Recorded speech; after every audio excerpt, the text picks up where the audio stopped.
Welcome to Seattle Unity and happy 4th of July! Yay! I'm going to invite everyone in the room, thank you for coming, to stand as you are able, and we're going to do this really easy step touch tune.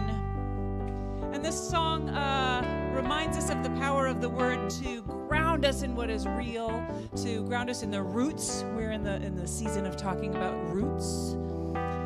Even though there might be something crazy happening above, right? Or if, let's say, your storm or your Supreme Court or your something went just like hurricanes, these words, connecting us back in with our words, helps us to stay grounded. And that step touch is the physicalization of the grounding. It goes like this. There is power in the name of love. Try that. There is power in the name of love. Once again.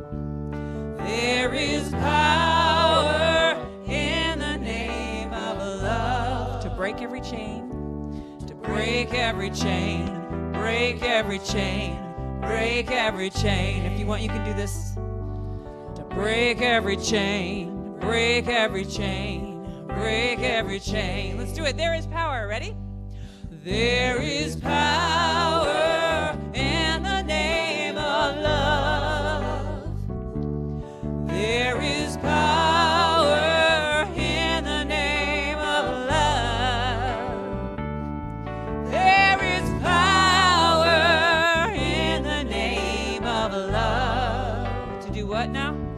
Break every chain, break every chain, break every chain. Do it again, break.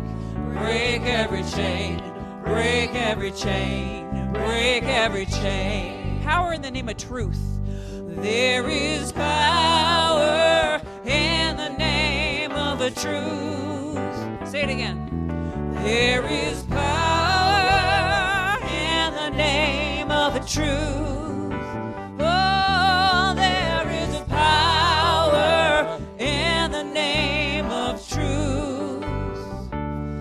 Break every chain, break every chain, break every chain, yeah. Break every chain, break every chain, break every chain. Now peace. There is power in the name of peace. There is power in the name of peace.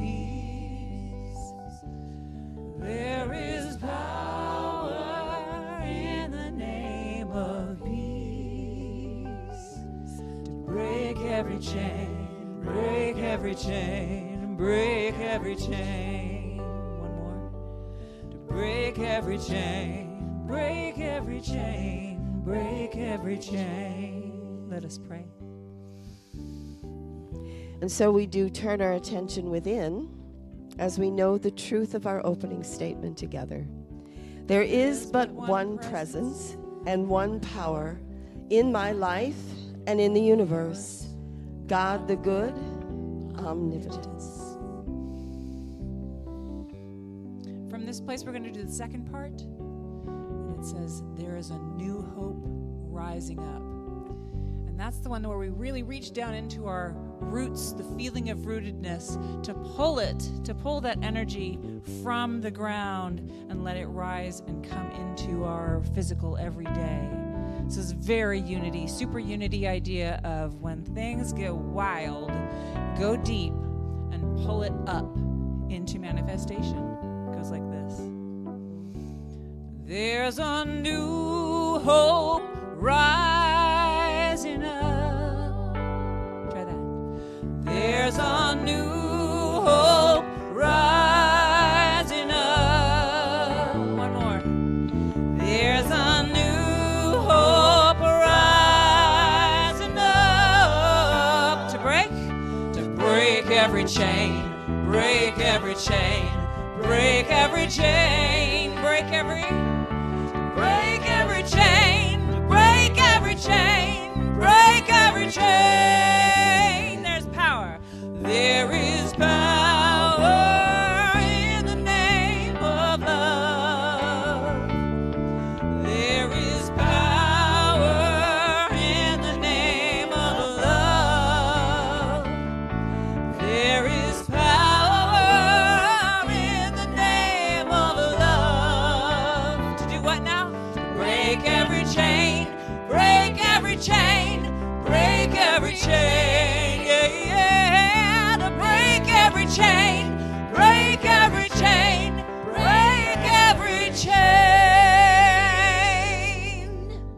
Good morning, people.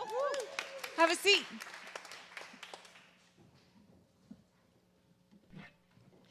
Good morning, and welcome, and happy 4th of July. Happy Independence Day. Thank you for being here, both here in person and here at home.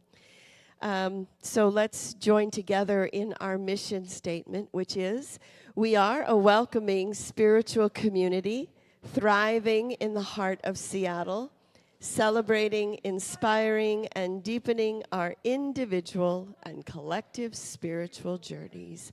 And it is so. All right. So a couple of announcements. One is we are having a picnic on August 7th at Denny Park.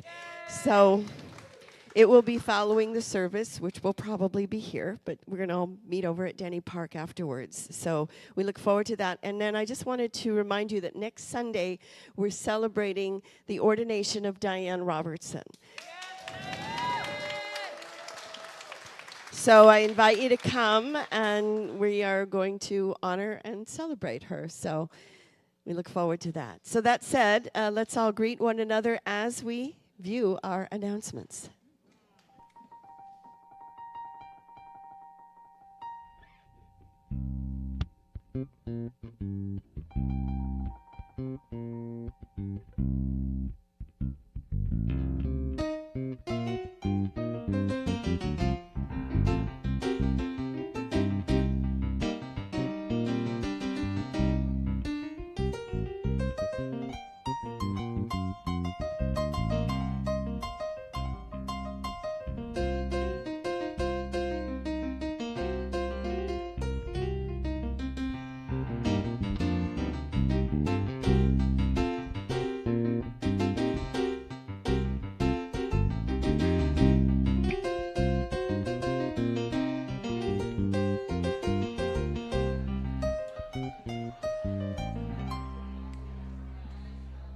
When you're ready, make your way back over to a place, doesn't necessarily have to be your seat, but a place where you can dance a little bit. We're going to do this old time. Some people think this song is corny, and I love it. Bring me some corny fun. This is I Am Blessed. If you know the song, go ahead and join in. I am blessed.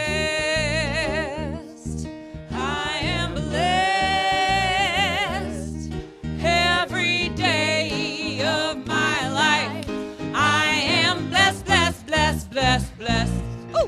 When I wake up in the morning or lay my head to rest, I am blessed. I am blessed. Do that again, everybody. I am blessed. Yeah. I am blessed every day of my life. Blessed. When I wake up in the morning or lay my head to rest, I am blessed. I am blessed. Now, if you look around, if you're new here and you look around, you're going to see some people doing slightly crazy things. Some will go like, blessed, blessed, blessed, blessed, blessed, or blessed, blessed, blessed, blessed, blessed, or blessed, blessed, blessed, blessed, blessed. We're physicalizing in the ways that we feel like we need to right now. So if I'm pointing at you when I say blessed, it's because you're a blessing to me, and you really are. Or if I'm touching a part of myself, I'm like, I need to become aware that this is a blessing and not a curse. Right? And if I'm being like, bless, bless, bless, I'm just feeling my oats. Right? So I encourage you to physicalize and enjoy that bless, bless, bless, bless, bless, because when a lyric is repeated, it means there are lots of meanings and we mean it a lot. Or we just enjoy it and we're saying it over and over again because we can. You deserve to say these sort of joyful things over and over again. You need that to get your energy up in order to have enough strength to focus and make an actionable difference in the world. So let's sing. I am blessed. Involve your body. Go ahead and do it in front of other people. That's super embarrassing, but I'm going to be like, bless, bless. Oh, God, no. Bless, bless. Go ahead and stand in it and validate it for each other. Ready? 1, 2, 3. Woo! I am blessed.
Please be seated. All right, did that feel good? Yeah. Did that feel good? Are you tingly, like excited? Okay. So take all of that good vibe, all of that good blessing, and pull it all right into that core, all right? We're going to go to the other end of that energy time right now. And Om. So take a minute to breathe that vibration into a new place.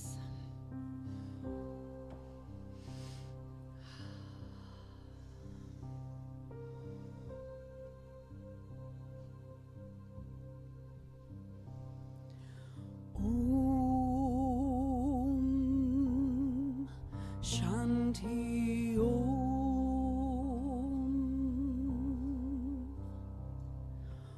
Om Shanti Om. Sing that with me. Om Shanti Om.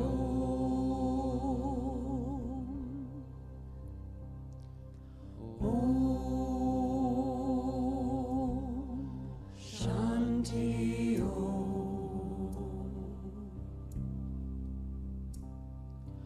Om Shanti Om.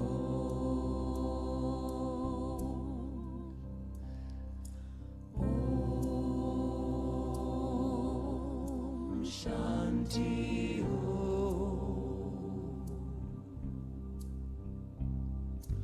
Om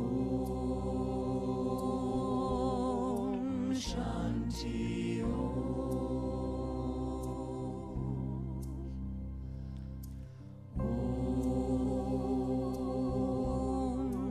Shanti Om.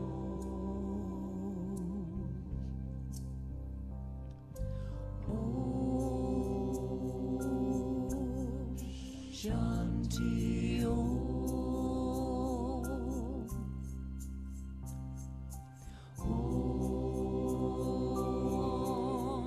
Shanti Om.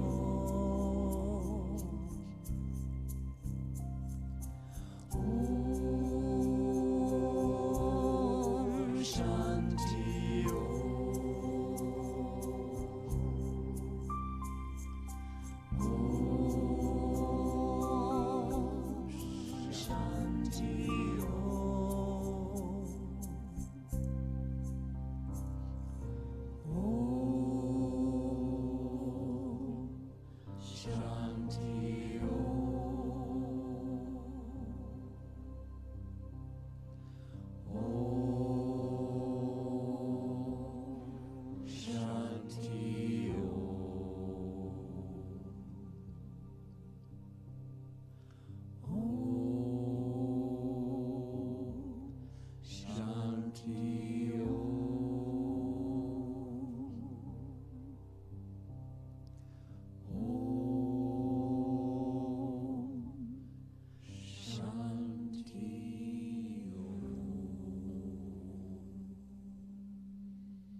This is my song, O God of all the nations,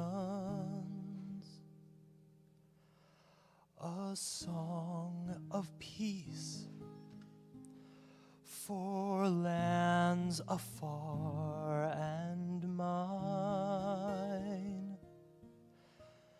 This is my home, the country where my heart is. Here are my hopes, my dreams, my holy shrine. But other hearts in other lands are beating with other dreams as true and high as mine.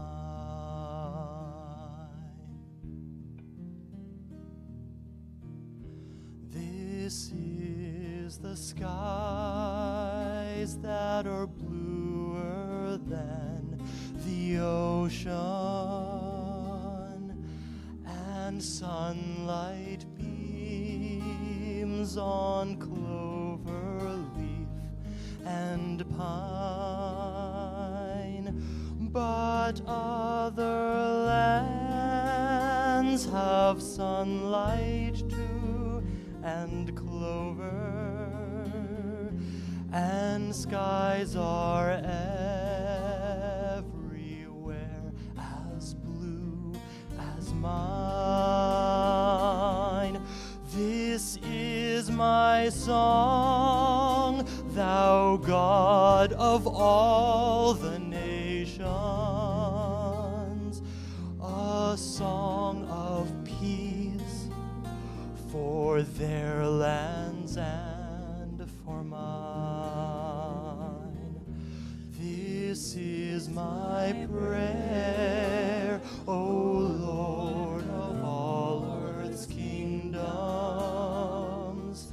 Thy kingdom come, on earth thy will be done.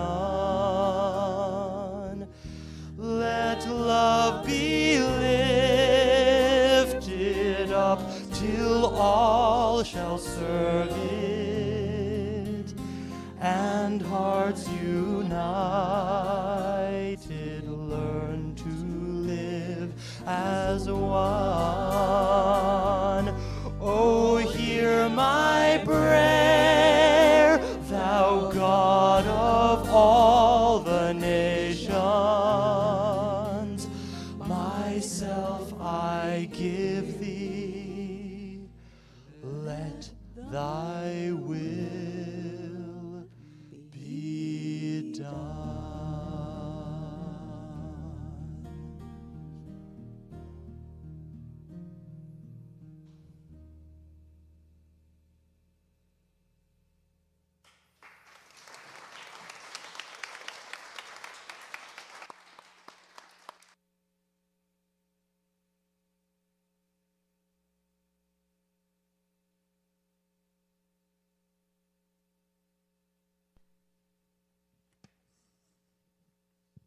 Thank you. That's a beautiful song, isn't it? I love that song.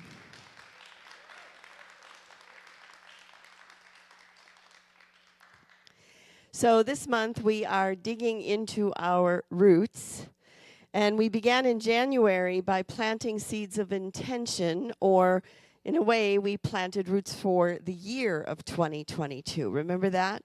So I'm going to remind you every once in a while and ask you, what was your word for 2022? What was your intention? And now that we're halfway through the year, how has it guided you? How has it changed you? Or how has it directed your actions for this year? So I know for me, I want to keep my word private, but in holding to my word, I think about it, and then I think about a challenge or something that's in front of me, and then it's like, okay, so how would that essence handle this? And so it becomes like a rudder to kind of direct us in where we're going, specifically for this year. So today I want to revisit roots from a different perspective, not as something that we have recently planted, but where we have come from. So other than the first peoples, Americans, no matter how long or how we got here, we're all from somewhere else. And so what does this say about our roots? And if we use a metaphor of a plant, we know that to be uprooted and to be replanted, it can take time for the plant to begin to flourish and to thrive, right?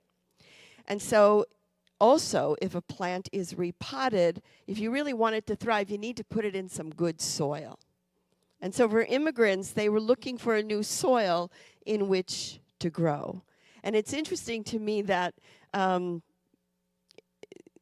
least in Chicago, most of the immigrants rebuilt their towns. You know, so we had the Polish and the Irish and the African Americans, and we had the Italians, and you could go pretend like you were on a trip and visiting different parts of town because they would recreate as much as they could their home and their culture. But we should also consider that people in the United States, we tend to move around a lot. How many of you were born in Washington in this room? So that's 1, 2, 3, 4, 5, 6, 7, 8, 9 maybe. So we've all kind of come from somewhere else, right? And it's kind of an American tradition where we continue to move around. And so many of us have moved away from our place of origin in order to seek a new and better life, or to find a place that is more in tune with how we think and how we feel, whether it be the climate or the thinking of the people that we are moving toward. So there's something about the American spirit that seeks to explore and discover something new. We're also a very diverse country because we all originated, except for the first peoples, from different continents. We have come from somewhere else, and we brought our traditions and our cultural practices with us. So what we've learned about trees is that they thrive when they're in a grove with different species. And rather than they thrive better than being with a grove of trees that were all the same. When they're in a grove of trees that are all the same, they don't thrive as well. And so we in the U.S. are challenged to thrive in this mix of our diversity and our different opinions that we have, right? So tomorrow is obviously the 4th of July. And it marks the 246th birthday of the United States. Now, many of you know that I like to study planetary cycles in life and in the world. And the United States is having its Pluto return. In other words, Pluto is returning to the place that it was in 1776 for the first time. And this is one complete cycle in the United States, for the United States. Now, I want to give you a little perspective, right? Because the sun returns to its position every 365 days. So we have a solar return. That is your birthday. Mercury takes about 88 days to go through its cycle. Venus is about 7 months. Mars is 2 years. And, of course, the farther out you get with the planets, the longer it takes. Jupiter's 12. Saturn's 28 to 30. Uranus is 80. Neptune takes 165 years, Pluto 248 years. There'll be a test on this later, by the way. Now, obviously, we don't live long enough to go through a whole Neptune cycle of 165 years, nor do we live long enough to live through a Pluto cycle of 248 years, but countries and other institutions do. So I want to look at the archetype of Pluto for a moment, because it is about transformation. And it is about, if something is not working, it is about breaking down structures and destroying anything that is no longer working for the highest. Now, we all have different, sometimes Pluto cycles in our own life through different planets, and it could mean that we have a major crisis that calls for us to surrender to a higher purpose. And as a nation, this too is what we are facing right now. We are at a crossroads. We are at a place of so where do we go from here? How do we honor our past, but then move forward? So the first clause of the Bill of Rights states that Congress shall make no law respecting an establishment of religion.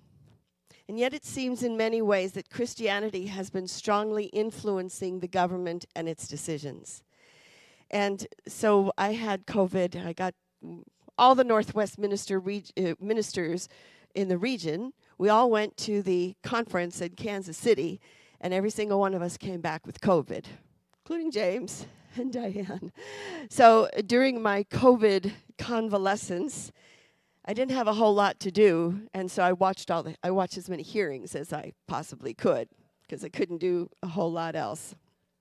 But during the testimony of Vice President Pence's staff, Greg Jacob and Mark Short, we learned that on January 6th, Vice President Pence began the day by leading a prayer.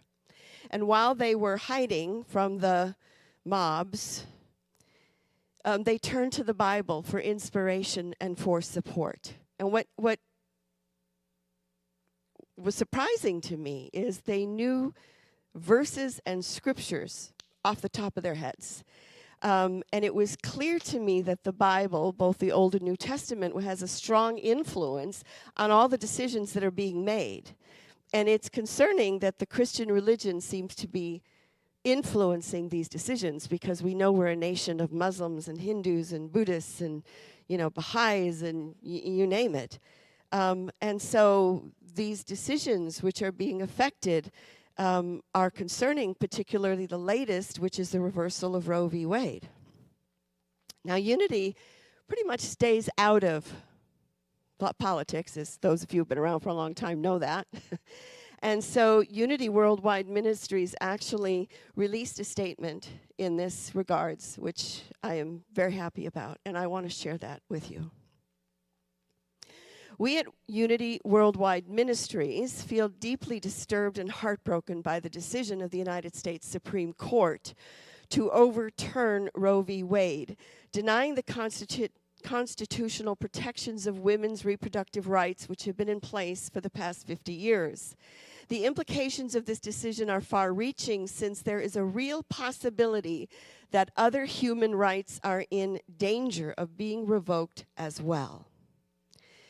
Unity Worldwide Ministries believes that all human life is sacred and worthy of respect, and because of our deeply held spiritual beliefs regarding diversity, equity, and inclusion, we stand for the rights of women to make their own decisions concerning their bodies and their medical treatment.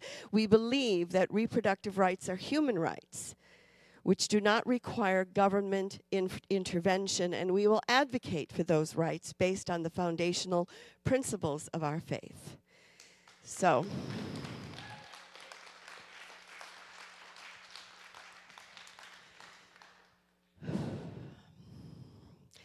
if we are in a time of transformation, how do we participate in this transformation in a positive way?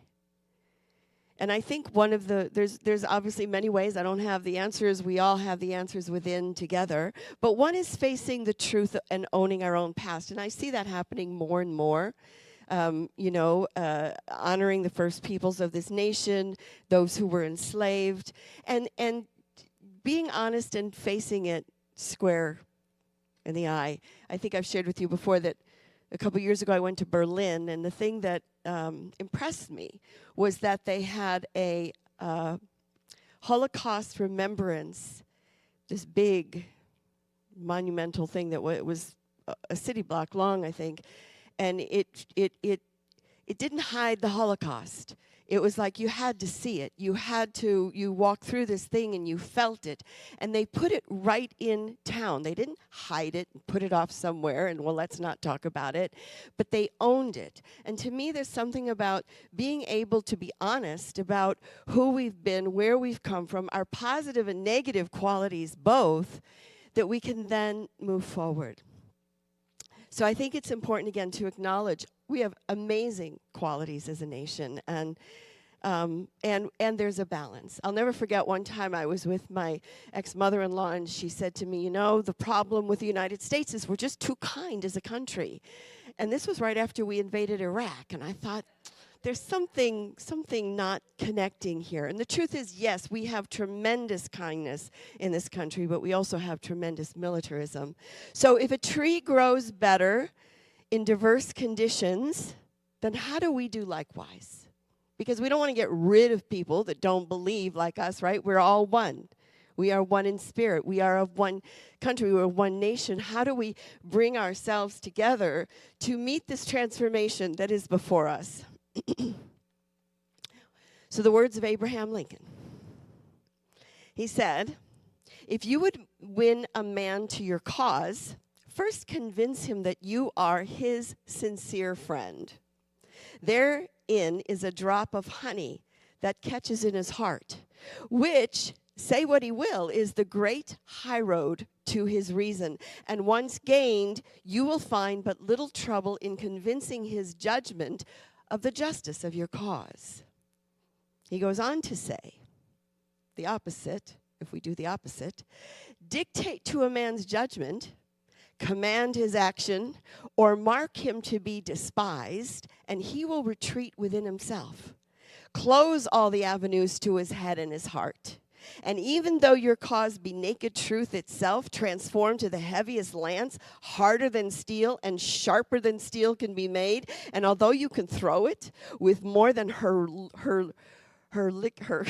Hercules, thank you, force and precision, you will be no more able to pierce him than to penetrate the hard shell of a tortoise with a rye straw. That's pretty cool, huh? Pretty cool words. You'll only diffuse it by appreciating its insights and co-opting its appeal. Love your neighbor as yourself. So if you notice that, if you're in a discussion with somebody and you just get really hard about what you believe, do you think you convince somebody to do something different? I never have, and it's never worked for me. My brother and I are total opposites in our political beliefs especially, but we've learned to be able to laugh at our differences, to make fun of each other for it, and to just be a family, that's not going to divide us so that we will never, I don't want to hang out with them a whole lot, but, but we love each other enough to be able to at least play with these ideas.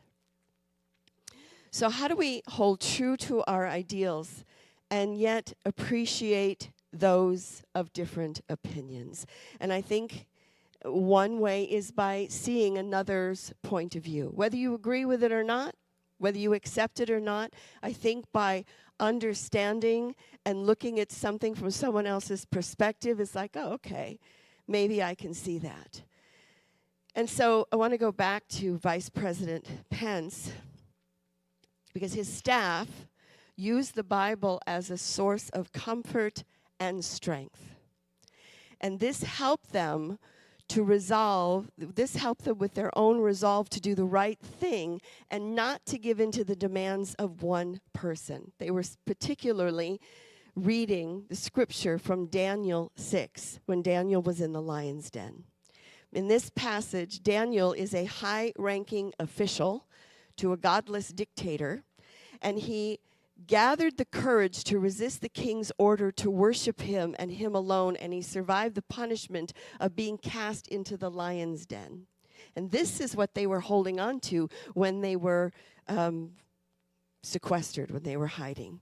John Vial said, Pence's chief of staff, Mark Short, further said that he texted Pence with the words of 2 Timothy 2:4-7, I have fought a good fight, I have finished my course, I have kept the faith. And after Pence reconvened Congress in order to record the electoral votes as they had been cast, rather than as President Trump wished they had been. So when we are quick maybe to condemn and say, yeah, but look at how reliant they are on the Bible and its decisions, yet look how it gave them strength to stand in the truth in the face of January 6th. It was the Bible and their beliefs that guided them to do the right thing on January 6th. And this is to be admired. But it's also the Supreme Court's beliefs that have influenced their latest decisions. And what I know is that the American spirit will not be contained.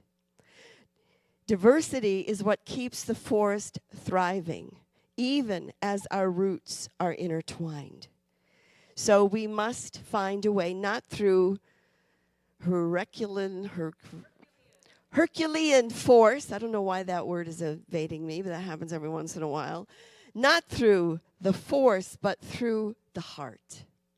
So I invite you to reach out to somebody that you don't agree with and find that, what is it that Lincoln said, the drop of honey in the heart. To find the friendship, to find the love that's really there, to love your neighbor as yourself. We have all been uprooted and replanted in this country. And we have brought our ideas and our traditions with us to be rooted in this new soil. And yet we are at a choice point. We are at a crossroads. And structures that no longer serve the good must be transformed. So I'd like for us to close with a prayer, a standing prayer. So if you would all, if you're able to stand. Since we're talking about roots today. And I invite you just to stand firm, with your feet firmly planted on the ground, with your weight evenly distributed. And imagine that you have roots growing out of your feet into the center of the earth. And imagine that these roots go back to the continent or the continents of your origin. Just imagine that for a minute.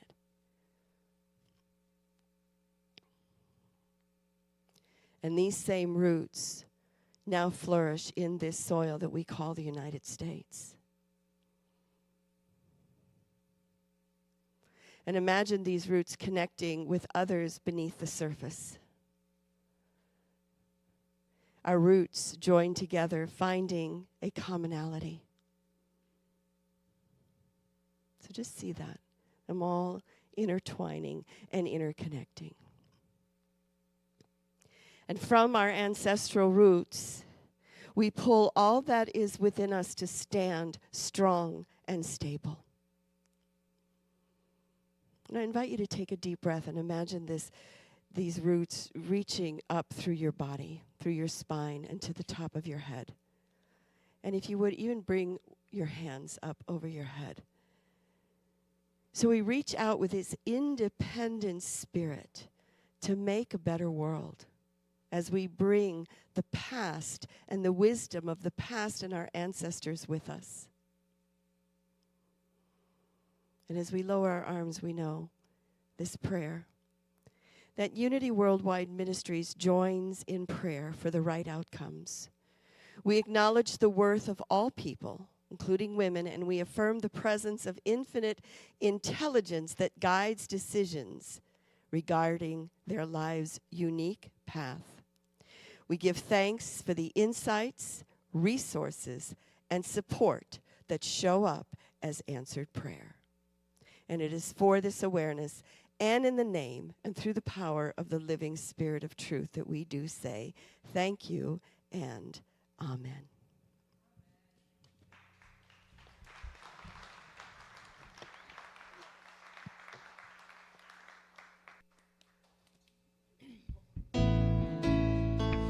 So this is by Joel Hansen. It's a song called Traveling Light.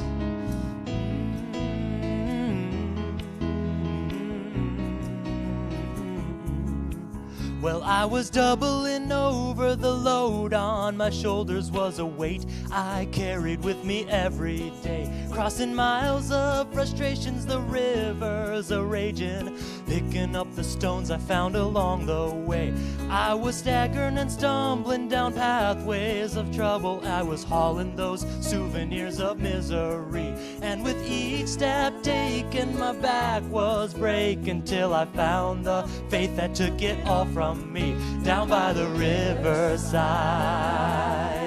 I lay my burdens down. Now I'm traveling light, my spirit lifted high. I found my freedom now, and I'm traveling light. Down by the riverside, I laid my burdens down, and now I'm traveling light, my spirit lifted high. I found my freedom now, and I'm traveling light.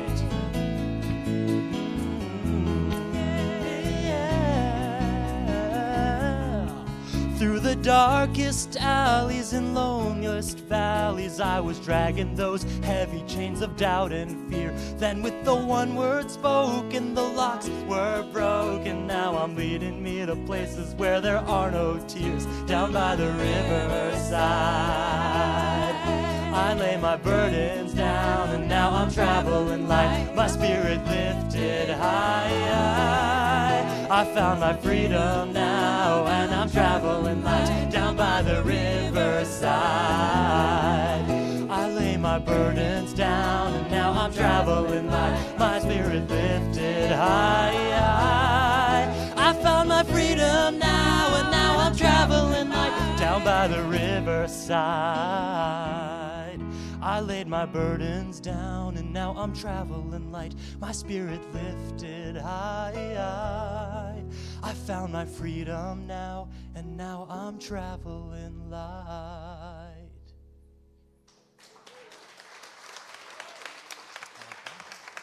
Sage Suzeris. Yay, Sage!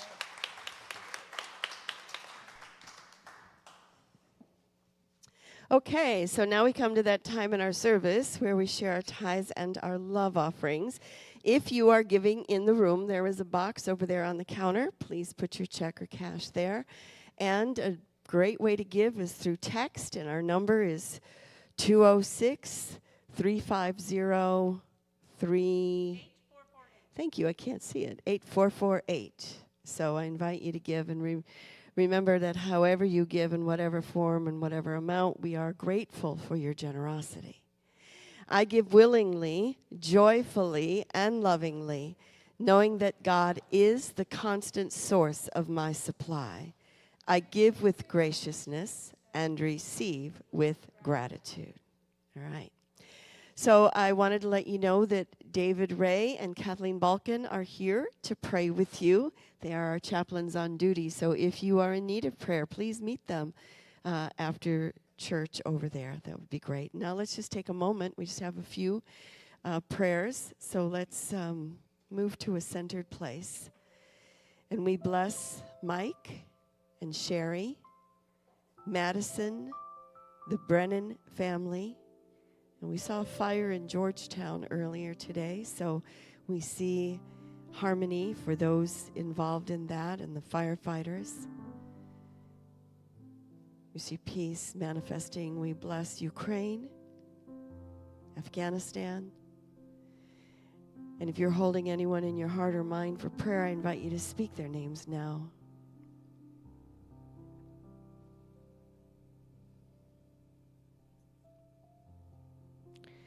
For the light of God surrounds us. I am light. The love of God enfolds us. The power of God protects us. I am power. The presence of God watches over us. I am presence. Wherever we are, God is, and all is well. Is the truth. I'm going to ask you to stand as you are able and join us in a closing song. This is Karen Drucker's Stand. She says, let there be peace.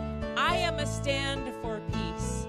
So this you can use use this any way that you want to. If you want to hold hands, make sure it's okay with the person next to you. I love doing it, but it's also okay not to. There's a lot of variety within the bounds. Yes, so I am a stand for peace.